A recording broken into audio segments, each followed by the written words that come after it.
വടവന്നൂരിൽ cancer പ്രതിരോധ നിർണയ camp സംഘടിപ്പിച്ചു. Kozhikode MVR cancer centre and research ഇൻസ്റ്റിറ്റ്യൂട്ടും ഗ്രാമപഞ്ചായത്തും സംയുക്തമായാണ് ക്യാമ്പ് നടത്തിയത്. ഫ്രണ്ട്സ് ഭവൻ ക്യാൻസർ പ്രതിരോധ നിർണയ ക്യാമ്പിന് വേദിയായി. ഗ്രാമപഞ്ചായത്ത് പ്രസിഡന്റ് സി വിൻസി ഉദ്ഘാടനം ചെയ്തു. പരിപാടി അതായത് 100 ആൾക്കാരെ ആണ് നമ്മൾ പങ്കെടുപ്പിക്കാൻ ഉദ്ദേശിക്കുന്നത്. മാക്സിമം എന്തായാലും ആൾക്കാരെ എത്താറുണ്ട്.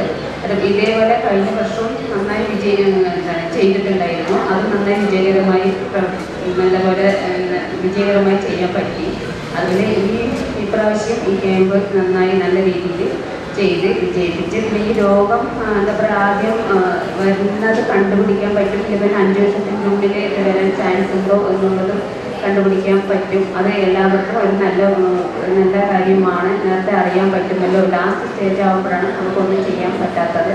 ഫസ്റ്റ് സ്റ്റേജ് ആകുമ്പോൾ അത് മാറ്റിയെടുക്കാനും സാധിക്കും. ലാസ്റ്റ് ആകുമ്പോഴും 3rd 4th ആകുമ്പോഴേക്കാണ് അതൊന്നും ചെയ്യാൻ പറ്റാത്തത് എന്ന് പറഞ്ഞ് ഡോക്ടർമാർ പറയുന്നത്.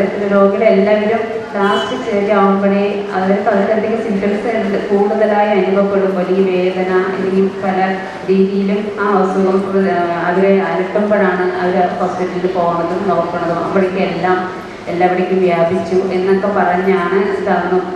പക്ഷേ ക്യാൻസർ ആദ്യം ഏതും നമ്മൾ വന്നിട്ട് നോക്കണം, അതാണിത്. പക്ഷെ അതാരും ശ്രമിക്കാത്തത് കൊണ്ടാണ് എല്ലാം ലാസ്റ്റ് സ്റ്റേജ് എത്തേണ്ടി വരുന്നത്. സ്ത്രീകളിലെ സ്തനാർബുദം, ഗർഭാശയ അർബുദം എന്നിവയെക്കുറിച്ചുള്ള അവബോധം ശക്തമാക്കുക എന്ന ലക്ഷ്യത്തോടെ നടത്തിയ ക്യാമ്പിൽ വൈസ് പ്രസിഡന്റ് PM രാജീവ് അധ്യക്ഷനായി. നിരവധി പേർ ക്യാമ്പിലെത്തി രോഗനിർണയത്തിന് വിധേയരായി. MVR ക്യാൻസർ സെന്റർ ഓങ്കോളജി വിഭാഗം HOD ഡോക്ടർ C നിർമ്മൽ നേതൃത്വം നൽകി.